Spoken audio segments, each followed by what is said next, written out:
To read the mind of anyone, you need to know 3 techniques.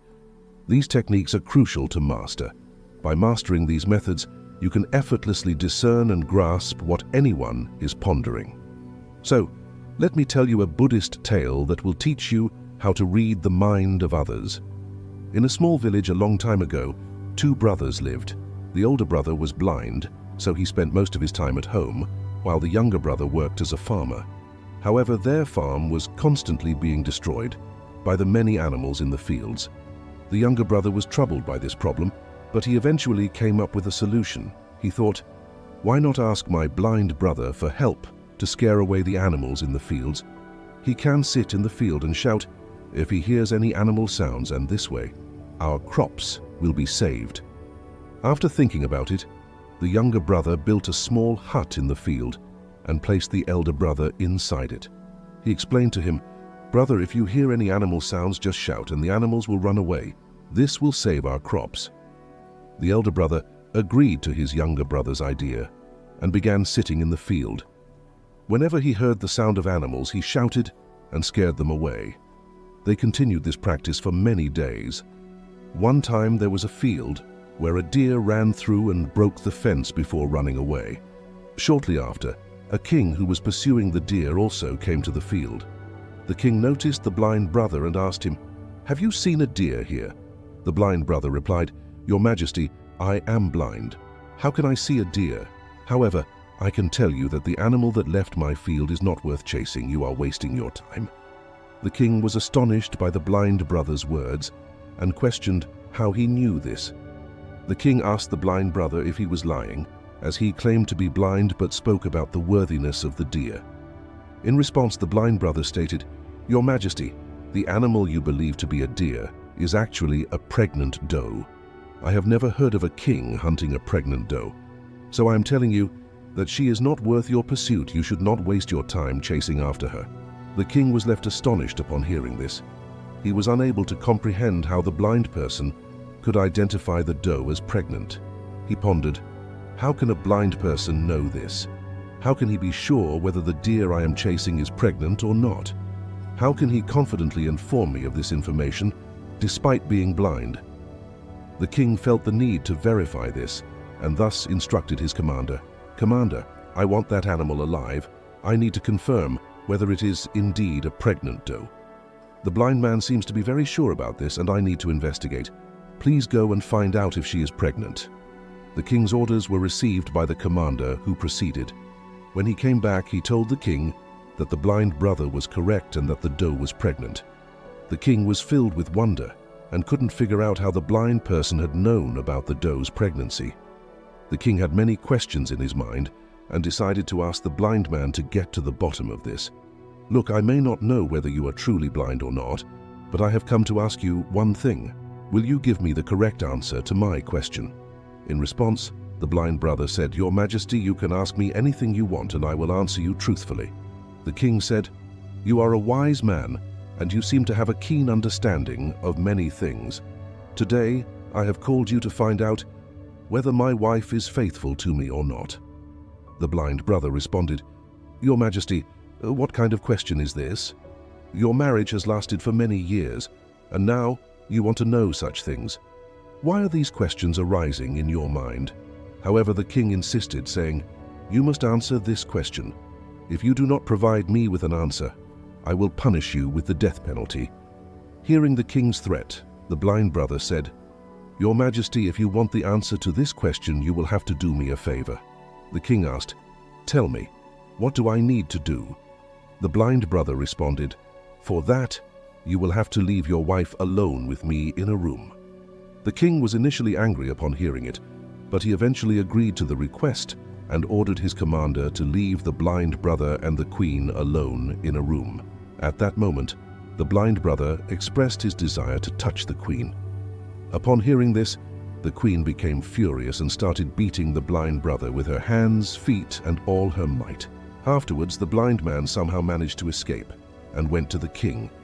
Then the blind brother told the king, Your Majesty, your wife is unfaithful. The king, enraged, drew his sword and went to the queen. Then the king asked a question. warning her that any falsehood would lead to her execution. He asked if she was faithful or not, to which the queen replied, "Your Majesty, you may as well kill me, but I am not faithful." The king is overjoyed because everything the blind brother has said is true. Upon hearing this, the king immediately went to the blind brother and asked, "How did you know that my wife is not faithful?" The blind man replied, "Your Majesty, it's quite simple. I told your wife that I wanted to touch her, and she became so enraged that she started beating me.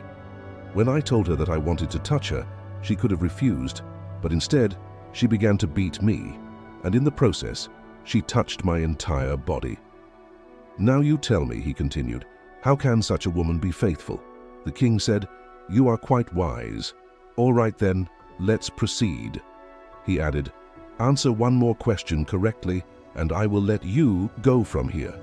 The king then asked, "Tell me, am I truly my father's son or someone else's?" To this the blind brother responded, "Your Majesty, why do you bother with this question? No matter who your parents are, you are the king of this state. So, let this question go." But the king insisted, "No, I want the exact answer to this question, otherwise this question will always bother me. So I want to know the truth." The blind brother responded, "Your Majesty, I can tell you right now whose child you are, but before that I want you to promise that you won't get angry with me." The king said, "I promise I won't get angry with you." Then the blind brother said to the king, "You are indeed your father's son, but you are also under the shadow of a miserly merchant." Upon hearing this, the king rushed to his mother. He asked her, "Mother, please tell me the truth. Am I truly my father's son or someone else's? If you don't tell me the truth, I will give up my life right here." To this, the king's mother said, "Son, you are indeed your father's child, but you are also under the shadow of a miserly merchant." Upon hearing this, the king is delighted and immediately returns to the blind brother. He asked, "How did you know that the shadow of a miserly merchant was on me?" The blind man replied, "Your Majesty, you asked me many questions, and I gave you the correct answers to all of them. If you were any other king, I would have received many rewards by now, but you haven't given me a single penny so far. It was from this that I estimated that you are very stingy." The king bursts into laughter and says, "Whatever you ask for, I will give it to you. But tell me, how do you know what is right and what is wrong? How can you provide such accurate and precise answers?" To this the blind brother said, "Your Majesty, I am blind by nature. If I had ease, I could easily understand anyone's thoughts. The mind has its language, and this language can be seen in the actions of a person's body. By observing a person's eyes, lips, the way they work, and their activities, one can understand what is going on in their mind. Based on this, we can know the thoughts of anyone.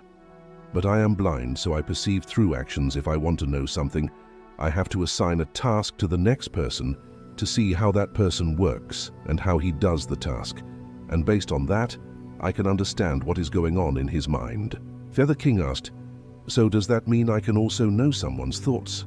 To this, the blind brother said, "Certainly, you too can understand anyone's thoughts, but before that, you need to work on yourself, and that work is to calm your mind and bring your mind into the present. For that today I am going to tell you 3 ways, and these 3 ways are very easy and simple. But Your Majesty, before that, you have to do one thing: focus your mind. When we focus our mind and merge our mind into the present, we can understand the thoughts of others because that person is thinking in the present. And we also have to bring our minds into the present. Only then can we understand their thoughts. If we are thinking about past events, how will we know what the next person is thinking in the present? Because we are immersed in past events. To know anyone's thoughts, first and foremost, we need to focus our minds and bring them into the present. After that, the blind brother told the king, "Your Majesty, I will tell you the 3 ways by which you can easily understand anyone's thoughts."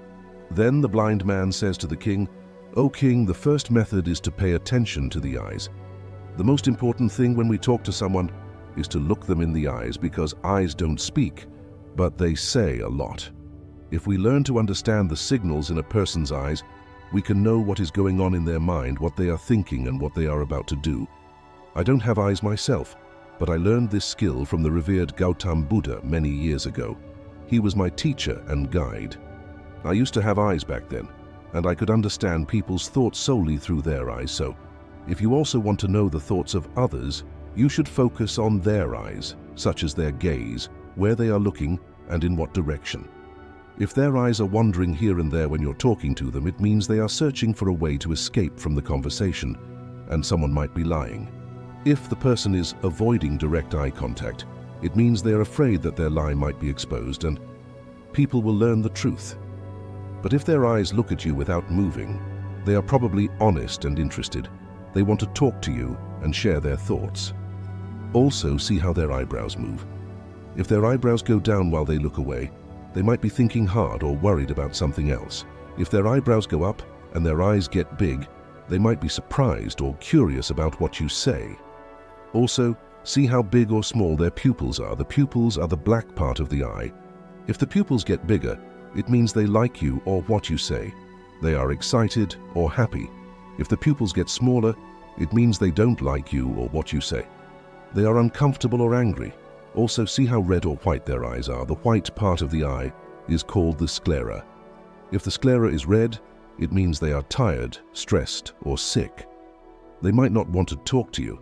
I remember a time when I met a tired person who was traveling. When we talked, his eyes looked around a lot, never looking at me. This showed that he was worried and wanted to go away fast. I thought he might be hiding something. He did not want to talk to me. Then I asked him more questions. I found out he had a secret plan. Similarly, other facial expressions can help us easily understand a person's thoughts. Sometimes, a person exhibits different behaviors through their face. If you pay attention to a person's facial expressions, you can easily understand if the person is disappointed, very sad, or extremely happy. You can also figure out what they are feeling inside, and all these things can be determined through their facial expressions. Your Majesty, the face is like a picture that shows what people are feeling inside, even if they don't say anything. If you want to understand people better, you have to pay attention to these silent signs. When you see someone whose mouth turns down at the sides, making a small, sad face, it usually means they are unhappy, not pleased, or have lost something. You can also tell by their eyes and their body if they are feeling low. On the other hand, a big and real smile, one that makes the eyes and the cheeks go up, is a sign of happiness, friendliness, and kindness. The eyes are very important in this. When they get small and shiny, you can be sure that the smile is real. Look at the space between a person's eyebrows, where the skin wrinkles. When it gets deeper and tighter, it often means they are confused, thinking hard, or trying to understand something difficult or new. The way the mouth is can tell you a lot. A mouth that is closed and squeezed may mean they don't agree, don't like something, or don't want to talk. But a mouth that is open and relaxed means they are open, comfortable, and ready to talk. As you get better at seeing and understanding these signs on the face, you'll be able to know what people are thinking and feeling inside, whether they say their feelings out loud or keep quiet. Their faces will show you what's in their heart. Whether a person speaks with their words or not, you can understand everything from their face. Your Majesty, I will tell you a story. One time, I met a sad person who came to me for help, but they acted like they didn't care. But I saw a small line on their forehead. It showed they had a problem. I asked them to tell me their problem, and they did. They felt better after that, and I helped them. A real smile makes the eyes happy too. It means they are glad and kind. A frown makes the eyebrows go down. It means they are worried or confused. The eyebrows go up when they are surprised or curious. You can tell how they feel by looking at their face. Continuing, the blind brother told the king about the third method, saying, "Your Majesty, there is a third language too, which is the language of gestures and body language. To understand a person's thoughts, we need to understand hand gestures and body language. When a person speaks, you may have noticed that they keep moving their hands and making gestures. In addition to words, their body language plays a significant role in conveying what a person is thinking. Your Majesty, the body and the hands can say a lot of things without words. It is like a secret way of talking. where you can see what people want and feel by the small things they do. Think about when someone taps their fingers fast while they are talking to you. When fingers make a quick sound on something, it may mean they are bored, in a hurry, or want to end the talk soon. I remember a time when I met a person who wanted to sell me something, and he did this sign. I knew he was nervous, so I made him give me a better price. And he was surprised. Also, when someone crosses their arms, they might not like you or what you say. They are hiding their thoughts from you. This way of holding their arms is like a wall, keeping their thoughts and feelings safe from others. By seeing this sign, you can be nice and careful when you talk to them and make them feel more comfortable and open. When someone leans forward, they might be interested in you or what you say. They are listening to you carefully. This means they are interested and want to hear more. This way of moving their body shows they want to listen, learn, and understand what you are saying. I once met a smart teacher who did this. He was very calm, but he leaned in with interest, showing he wanted to know more about the topic. Sometimes people who touch their faces a lot when they talk to you can help you know what they are thinking. It often means they are worried, thinking hard, or having a big idea. These small touches show you what is going on in their mind and heart. To be good at understanding others by their body and hands, you have to be patient, watch carefully, and appreciate the things they don't say. These small but important signs, like a quiet book, show you the feelings and thoughts that are hidden inside them and let you connect with them better. If we pay attention to these three methods and understand them correctly, we can quickly know what's going on in a person's mind, how much attention they are giving to our words, and what's happening in their mind. However, before that, you have to focus your mind and bring it into the present. Only then can you pay attention to all these actions, understand them, and realize what's going on in the person's mind. Otherwise, if you are preoccupied with past events or plans, you will never pay attention to the person's body language, and you will never understand what's happening in their mind, what they are thinking. You may have seen many great saints and enlightened beings who look at you with great calm and can tell you what's going on in your mind and what you have come to learn from them. The biggest reason for this is that they can read you and understand you because their mind is focused and peaceful, and that's why they can easily understand your thoughts. As we come to the end of this Zen journey, Inspira Zen team would like to express our deepest gratitude for your incredible support on this journey.